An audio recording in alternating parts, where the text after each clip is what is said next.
Hello students, welcome back to my channel. In today's video we are going to learn up a very fundamental topic of 9th and 10th standard. Without this you cannot build formulas, you cannot make reactions, you cannot do chemical equations. Nothing would be possible in chemistry. Today we are going to learn up the formula making. We are going to make the formulas of chemical compounds. Okay, so before indulging into formulas we must be aware about all the elements. What about their ECs, what about their valencies. पहले हमें पता होना चाहिए कि elements कौन कौन से हैं, क्या एटॉमिक नंबर है उनका, क्या इलेक्ट्रॉनिक कॉन्फ़िगरेशन है, कैसे उनकी EC निकालेंगे, फिर हमें उसका चार्ज पता लगेगा, वैलेंसी पता लगेगी, फिर उसके बाद उसका फॉर्मूला मेकिंग होगा. तो सबसे पहले अगर मैं बात करूं हाइड्रोजन की,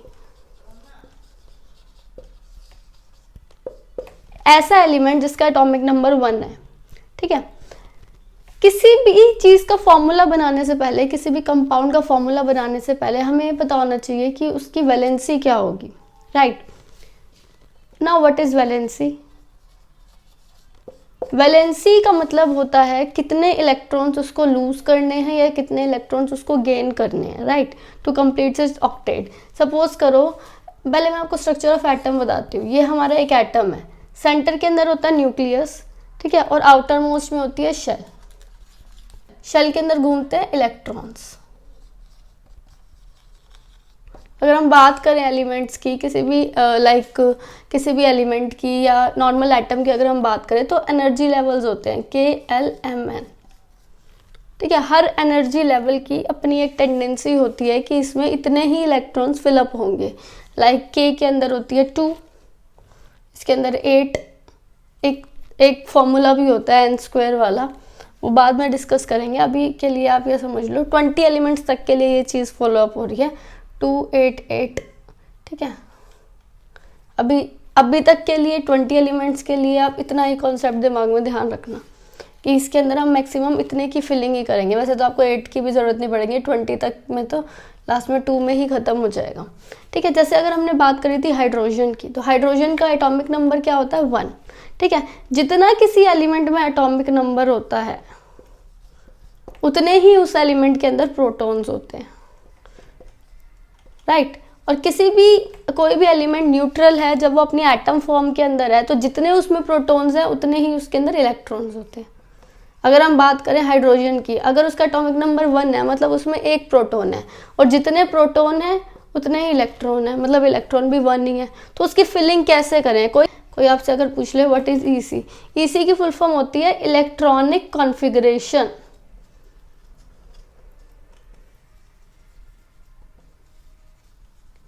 मतलब आपने इलेक्ट्रॉन्स की फिलिंग करनी है. किसके अंदर फिलिंग करनी है? आपने शेल्स के अंदर फिलिंग करनी है. 4 शेल्स होती है हमारे पास, K, L, M और N, ठीक है. अब इनकी मैक्सिमम टेंडेंसी है कि K मैक्सिमम 2 कैरी करेगी, L मैक्सिमम 8 कैरी कर सकती है.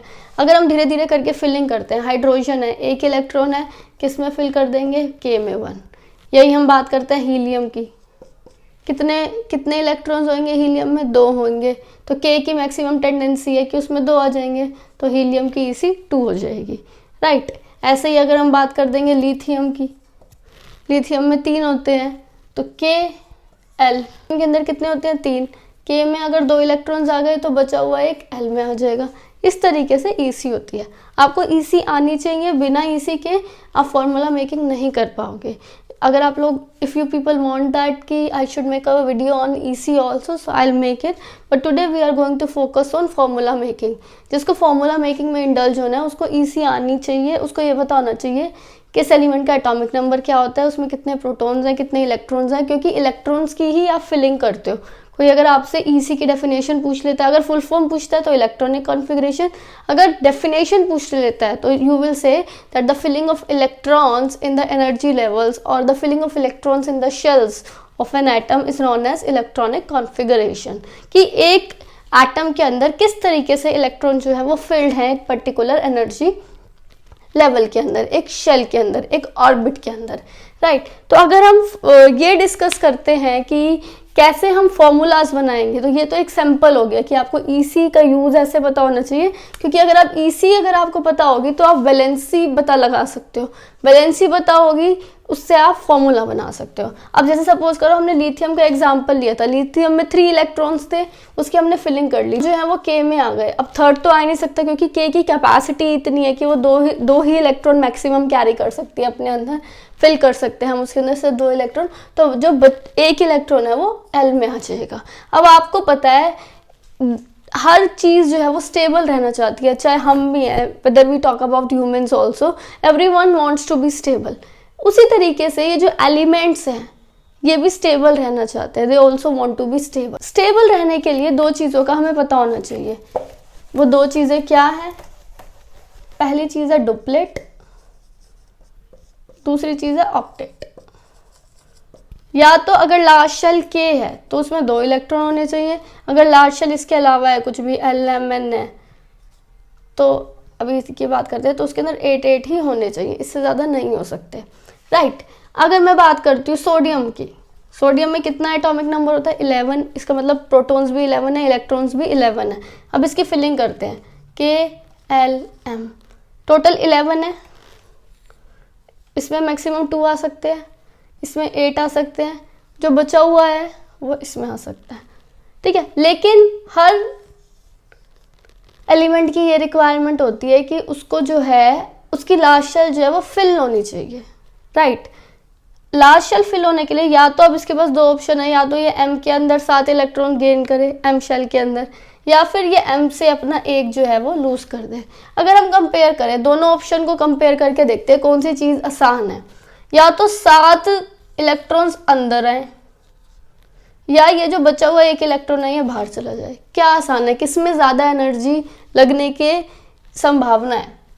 7 इलेक्ट्रॉन गेन करना, इसके अंदर गेनिंग के अंदर बहुत ज़्यादा एनर्जी जाएगी। अगर आप नंबर कंपेयर करके देख लो 7 और 1 कौन सा बड़ा है, जो नंबर बड़ा होता है उस चीज़ को उतना बड़ा चेंज लाने के अंदर एनर्जी उतनी ही ज़्यादा लगती है, ठीक है। तो अगर हम देखेंगे इन दोनों ऑप्शन के अंदर तो इस वाले चीज़ के अंदर 7 गेन करने में एनर्जी ज़्यादा लगेगी और इसके अंदर एनर्जी कम लगेगी। जैसे हम लोग हैं, जैसे इंसान है, हम भी वही पाथ चूज करते हैं जिसके अंदर एनर्जी कम लगती है। Same way this laws follow in chemistry की जिस चीज़ में एनर्जी कम लगती है एटम्स भी वही पाथ फॉलो ऑन करते हैं। तो ये एक लूज कर देगा, एक लूज कर देगा तो Na के ऊपर क्या हो गया? +1, मतलब +1, उसकी वैलेंसी भी क्या हो गई? 1, राइट। अगर आपको किसी चीज़ की वैलेंसी पता है तो फिर आप फॉर्मूला बना लोगे। जैसे अगर मैं बोल दूँ आपको कोई भी कंपाउंड हो, अब हम प्रैक्टिस करेंगे फॉर्मूला मेकिंग की, जो एक्चुअली हमारा टॉपिक था जो हम डिस्कस करने वाले थे। अगर हम फर्स्ट फॉर्मूला बना रहे हैं सोडियम क्लोराइड का, ठीक है, हम फर्स्ट फॉर्मूला बना रहे हैं सोडियम क्लोराइड का, स्टेप बाय स्टेप चलेंगे। आपको सिर्फ वैलेंसी पता होना चाहिए, ठीक है। वैलेंसी पता है तो everything would be very easy. Valency नहीं पता है तो फिर कैलकुलेट करते ही रह जाओगे, फॉर्मूले भी गलत बनेंगे। तो इस टॉपिक पे आने से पहले मेक श्योर कि आपका एटॉमिक नंबर वैलेंसी वाला जो कॉन्सेप्ट है वो क्लियर हो। मे बी मैं नेक्स्ट वीडियो में maybe I try to sum up that, और I try to make the video on that topic. Sodium सबसे पहले हम लिख देंगे सिंबल Na, क्लोराइड सिंबल लिख देंगे Cl। वैलेंसी पता होनी चाहिए, ठीक है। सोडियम 281 निकाली थी, 1 है। Cl की भी इसी लिख के देख लेते हैं, 287 Klm। अब या तो ये 7 लूज करे या ये 1 गेन करे, 1 गेन करना आसान है तो इसकी भी हो जाएगी 1। अब क्रॉस मल्टीप्लाई, फॉर्मूला बन गया NaCl। ये था formula making. It was so easy but only at one condition, अगर आपको अच्छे से ईसी आती है तभी। अब दूसरा एग्जाम्पल लेके देख लेते हैं।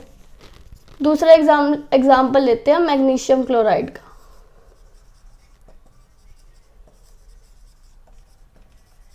मैग्नीशियम का सिंबल Mg, क्लोरीन का Cl। मैग्नीशियम की वैलेंसी क्या होती है? Ec लिख के देख लेते हैं, 282। 2 लूज करेगा क्योंकि 6 गेन करना तो बहुत मुश्किल है, 2 लूज करेगा, इसकी 2, क्लोरीन की हमें पहले ही पता है 1। क्रॉस मल्टीप्लाई करो, आपका फॉर्मूला रेडी, MgCl2। इस तरीके से आप फॉर्मूले बनाते जाओगे। एक और कर लेते हैं।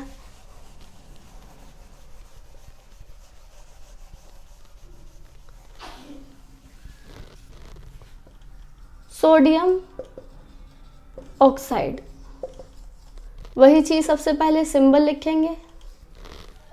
वैलेंसी पता ही थी Na की 1 होती है क्योंकि Ec281 होती है, तो वैलेंसी 1 हो गई। ऑक्सीजन की लिख लेते हैं Kl। ऑक्सीजन में टोटल 8 इलेक्ट्रॉन्स होते हैं, उनको फिल कर लेते हैं। 2 इसमें आ गए, टोटल 8 है, बच्चे कुछ 6 इसमें आ गए।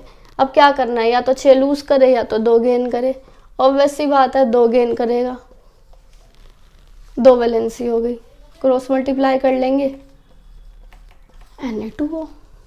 ठीक है, इस तरीके से आपके फॉर्मूला मेकिंग होती जाएगी। अब आज तो डिस्कस कर रहे हैं इजी वाली,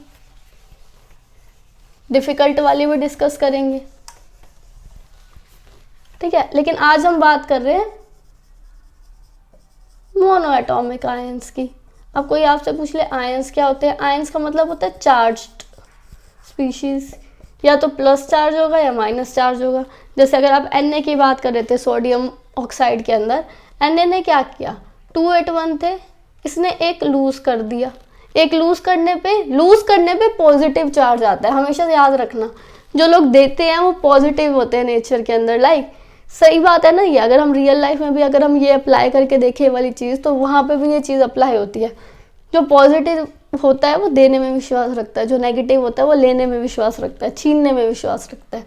अब बात करते हैं ऑक्सीजन की। चलो ऑक्सीजन Ec लिख लेते हैं 26, 2 गेन करेगा, तो इसके ऊपर 2 गेन करेगा तो कितना नेगेटिव चार्ज आएगा, 2 नेगेटिव।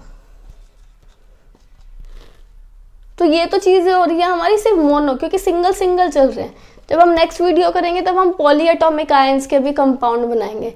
वो डिफ़िकल्ट है थोड़ा इससे ज़्यादा, क्योंकि उसमें थोड़ा चीज़ें याद भी रखनी होती है। पर आज हम पहले सिंपल फॉर्मूला मेकिंग कर लेते हैं, जो सिंपल मोनो एटॉमिक की है, कि सिर्फ उसमें सिर्फ एक है। जैसे Na है तो Na ही इन्वॉल्व है, O है तो O ही इन्वॉल्व है। ठीक है, ये नहीं कि SO4 सल्फेट की बात कर रहे हैं 2 नेगेटिव, या फॉस्फेट की बात कर रहे हैं, अभी उन आयंस में हम नहीं घुसे हैं।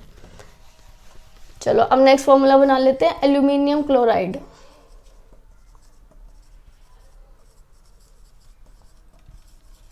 AlCl। सबसे पहला स्टेप सिंबल लिख लेंगे, उसके बाद वैलेंसी लिखेंगे। वैलेंसी कैसे लिखेंगे, Ec आनी चाहिए। Al का एटॉमिक नंबर 13, Ec लिख लेते हैं KLm283, 3 लूज करेगा। क्लोरीन की हमें पता ही था 287, 1 गेन करेगी। हाँ, वैलेंसी हमें पता ही है, Al की 3 थी, Cl की 1 थी, क्रॉस मल्टीप्लाई कर दिया, फॉर्मूला हमारा बन गया AlCl3। इस वे के अंदर आप बहुत सारे फॉर्मूलेज जो हैं वो बना सकते हो, कोई भी फॉर्मूला बना लो। और कोई आपको बोलते हैं मैग्नीशियम ऑक्साइड का बनाओ,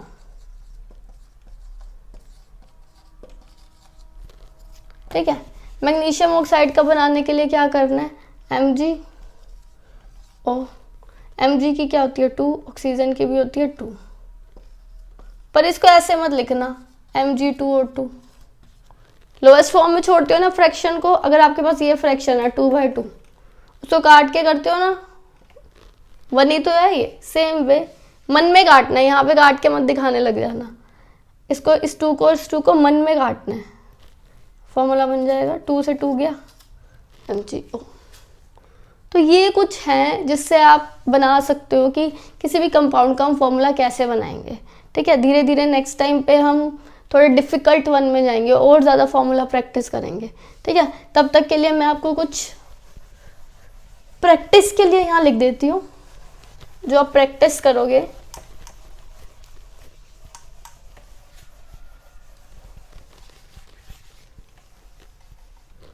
पोटेशियम क्लोराइड,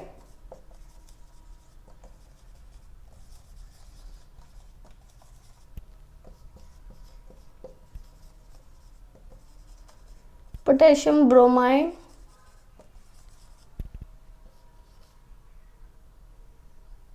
अमोनिया का लिख लो। अमोनिया का बता भी देती हूँ, थोड़ा वो हो जाएगा। अमोनिया के अंदर, अमोनिया किस किस से बना होता है आपको ये पता होना चाहिए। अमोनिया में 2 चीज़ें प्रेजेंट होती है, 2 एलिमेंट, N और H। ठीक है, अब N में क्या हो जाएगी 3 वैलेंसी, H में 1, क्रॉस मल्टीप्लाई करोगे फॉर्मूला बन गया। राइट। तो यही चीज़ है हाइड्रोक्लोरिक एसिड, या फिर इस आपको और सिंपल टर्म में बताती हूँ हाइड्रोजन क्लोराइड।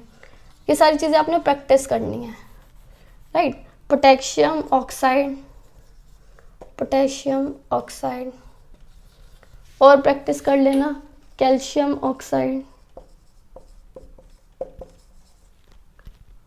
ठीक है, और प्रैक्टिस कर लेना कैल्शियम क्लोराइड, ठीक है। तो ये आपके हो गए 1 2 3, ये तो मैंने बता दिया, 4 5 6 7, इनको प्रैक्टिस करके देखना। सो या that was all about today's video. If you like the video then please do subscribe the channel and hit the like button. Thanks for watching.